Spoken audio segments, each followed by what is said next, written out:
I am a huge fan. Stop looking at things. There's as much of a... I now feel old. Great. I'm giggling because otherwise I would stop. I just want to know. I'm about to ask you a question and I want you to rate the first book that comes to mind down below because I'm curious. Which book did you read that took your soul out of your body and it still haunts you? Second question, if that book is still one of the ones that you shove down everyone's throats because you're like, yeah, it totally tore me apart, but the reason it did was because it was an amazing book and I need you to read it. I've got 5. These are the books that I have read over the course of my life that just tore my soul out of my body. This is a little hot to be holding my hand like that. I constantly recommend to people. I'm always trying to find a way to use them in the classroom. Actually, one of them I did use in the classroom. Another one is designed to be used in the classroom. Like the print itself has questions for the classroom and it's awesome. So grab yourself your drink. I am trying a brand new tea today called Murder on the Orient Express. Completely unintentional to filming the books that killed me. So anyway, book 1, A Dog's Life. Have y'all ever heard of this? I cannot remember for the life of me when I read, like how old I was when I read this, but like elementary school, no older than 10 years old. Mind you, I will be turning 29 in a couple months. It's been almost 20 years since I read this book at the latest point in which I could have read this. Wow, that hurts. I now feel old. Great. Awesome way to start off both a week and a video. Also, can you totally tell it's Monday vibes? I just can't. This book is the story of a puppy in her lifetime. So it starts when she's a baby and it ends when she's an old lady. I feel like people won't read this if I don't say it has a good ending. So it has a good ending. Like I'm actually... If you are empathetic towards animals at all, this will destroy you. But I will also say that I feel like it's one of those things that every child has to read once. You will never be able to abuse or hurt animals after reading this book.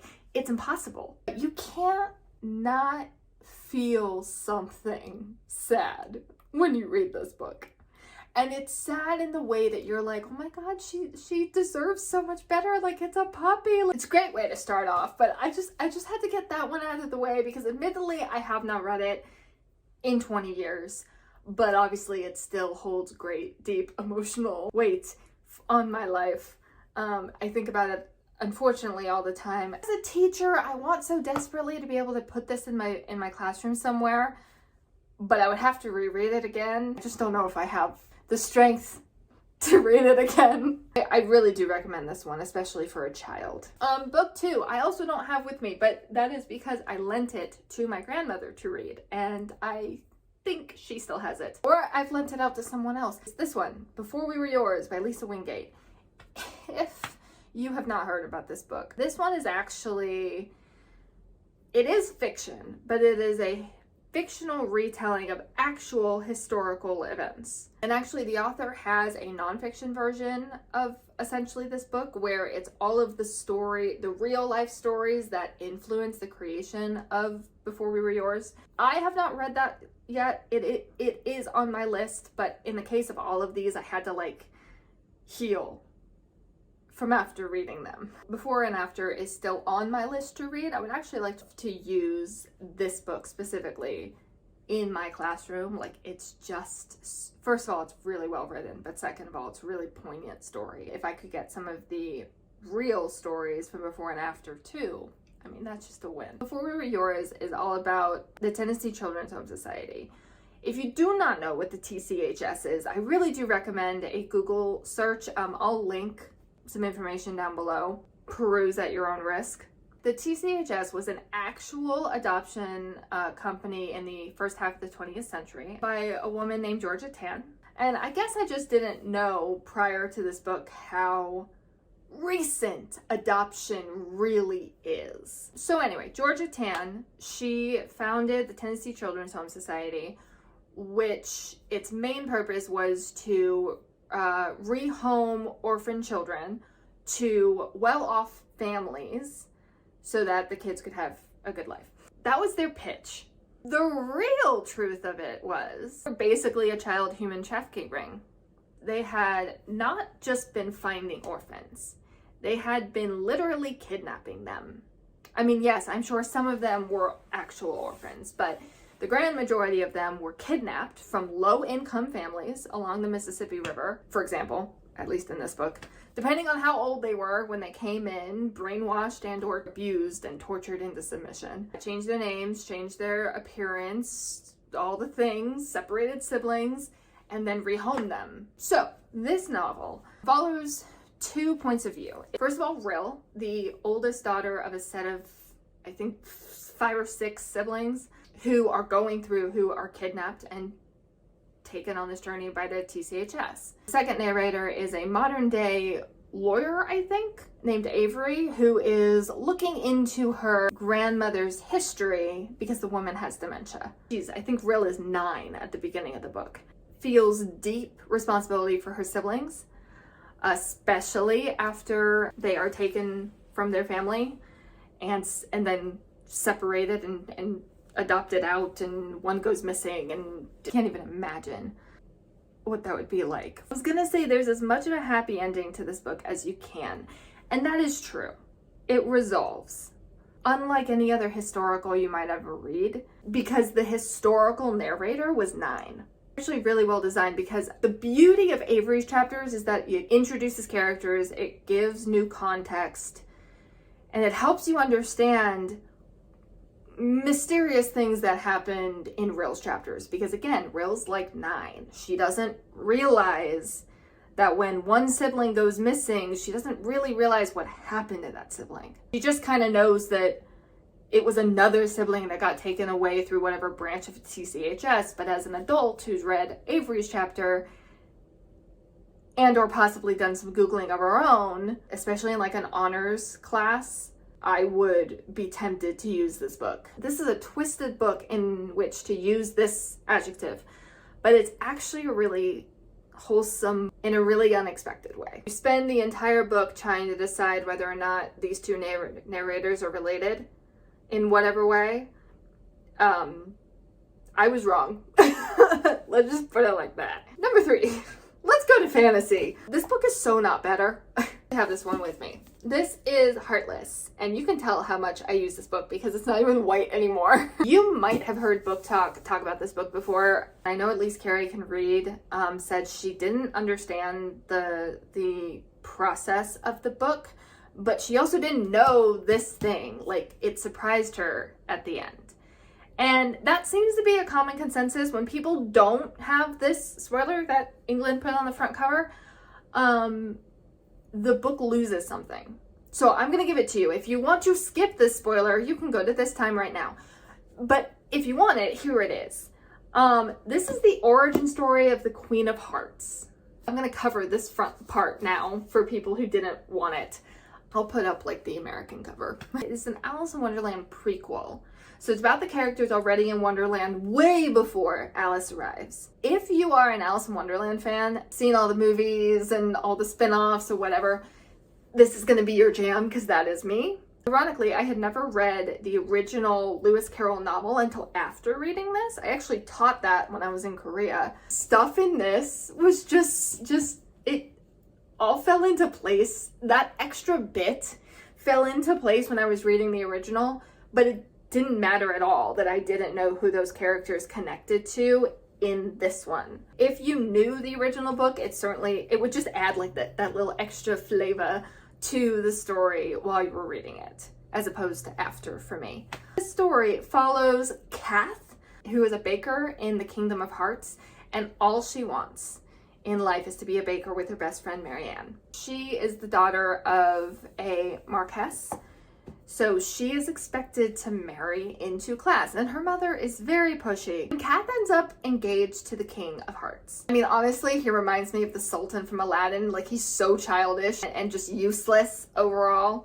And Kath is not having any of it. And at her secret engagement ball, she was not aware, she meets the king's new court jester, Jest, who's this Like, I mean, he is just, yes. Yes. His best friend is the Raven. Edgar Allan Poe's Raven. He does the rhymes and the things. It's great. Throughout the book, you meet all the normal characters, March Hare, and you meet the Hatter. This is before the Hatter's mad. Like, he's sane still. That's how much earlier this book is from Alice. Like, he's not nuts yet. And he has no chill, and he really doesn't like Kath, and it's kind of great. We find out that there's actually a second kingdom. If you know the Tim Burton version of this story, then you might have a little bit more reference for this other kingdom. But we have the Kingdom of Hearts, in which Kath is from, and where most of the story is happening. And then we hear about this other kingdom called the Kingdom of Chess, the Black and White Queen. And in pure Wonderland fashion, we have like 6 things going on at any given time. So we have the Kingdom of Chess, we have Jest and Kath, which is so freaking cute. I'm a big fan. We have the Mad Hatter doing something. We have a monster attacking the parties and killing people, and I do not want to talk about it. I just saw the last line. Because I didn't know the original before I read it, I didn't know about the treacle well. I got to these 3 sisters and I was like, oh my gosh, it's the 3 fates from Greek mythology. And they kind of are. Like, they give us a prophecy. And if you have the spoiler that I gave you at the beginning of this, then you have a little bit more emotional tethering to that prophecy. But if you don't have it, it's still it's still now a mystery. You're like, okay, but how? But it makes more sense if you know. I'm just gonna stop. It's a magical adventure. It's kind of a mystery. You've got 2 really mysteries going on. You've got the monster and you have the prophecy. The monster comes in way first, and then the prophecy is about halfway through. The book goes on for so much longer than you predict it will. It wasn't that I was feeling like this book was going to get boring or anything. It certainly was not. I was invested. I was excited to have more, but I was like, but how? She did it well. I mean, wow. Yeah, that hurts. If you know anything about like the bell curve, the story plot line thing, there's a lot going on at that climax. I don't even really know where I would put the real climax point. Like, this whole thing's a little bit more of a bell curve. There's like a conglomeration of stuff that happens at the climax part, as opposed to like one thing. It was quite the adventure, but yeah, it will hurt your soul, especially if you, like, again, know the spoiler going in. And the very last line of that book, yeah, that hurts. We're gonna end there. The great Gilly Hopkins. Say that 5 times fast. This book is so cute. Kind of wish it was a middle grade book so that I could get away with using them in my classroom. It's way too short. It's a children's lit book. One follows Gilly Hopkins, who is this foster kid who has so many entitled problems, shall we say. She has no chill. The book starts with Gilly moving to a brand new foster home to this super southern, low-income town and home. She is having none of it. She bullies her new foster brother, she bullies the adults, she bullies her teacher, she bullies the neighbor, the guy next door, who is a black man, and it becomes very clear that he is one of the first black people that she has ever interacted with. All she wants is to run away and go find her mother. She is convinced that her social worker is keeping her away from her mother. What I really like about this book is that it doesn't end the way that you think it would. I'm not going to tell you if it's good or bad, but I will tell you I didn't see it coming. And I'm not mad about it. Her punishment is an adult lesson, and it's so mean. We're looking for more books by Catherine Paterson, because if this is the way you have your child characters deal with adult issues like adoption or abandonment or racism, very heavy in this book. That was interesting to have to explain to my Korean students who'd never interacted with it. This is up there with my top list of the books that I taught in Korea. All right, book 5. This is Romanov by Nadine Moranz. First of all, this cover is amazing. The history books say I died they don't know the half of it. This book is a mixture of the original story of Anastasia and magic. When I say it like that, somehow it sounds trivial. It sounds like, oh, we just fantasized the really dark portion of history. Like, meh. But actually the magic is used so well. You might know Anastasia. If you don't know the original story, the family was kept in a house, a secret location, actually a couple secret locations, after Tsar Nicholas abdicated. Technically he abdicated.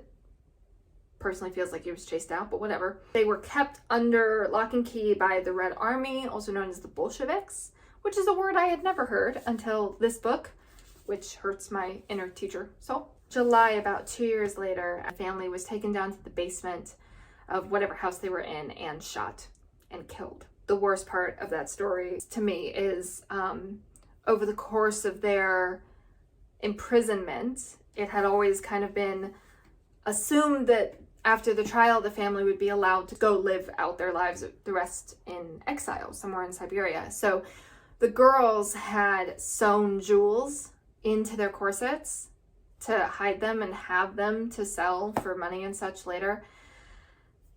And because of the way they sewed them, they acted like bulletproof vests in that cellar. There's that sinking feeling again. I actually highly recommend you watch this guy's video. He did a great job with the original story. I will link him down below. The magic is the excuse in this book for the overturn of power, even though it's kind of still like a little bit of a secret war underneath all the miscellaneous historical stuff. Nastya is our narrator. Anastasia, she, we find out, has been practicing magic that Rasputin had taught her. Through all of this, there's also a new soldier named Zash, who is much more knowledgeable about it than he would like his fellow soldiers to believe he is. So convinced of his beliefs. So they butt heads. The whole thing is a very enemies to friends to, like this book definitely does this. The climax of this book is right in the middle.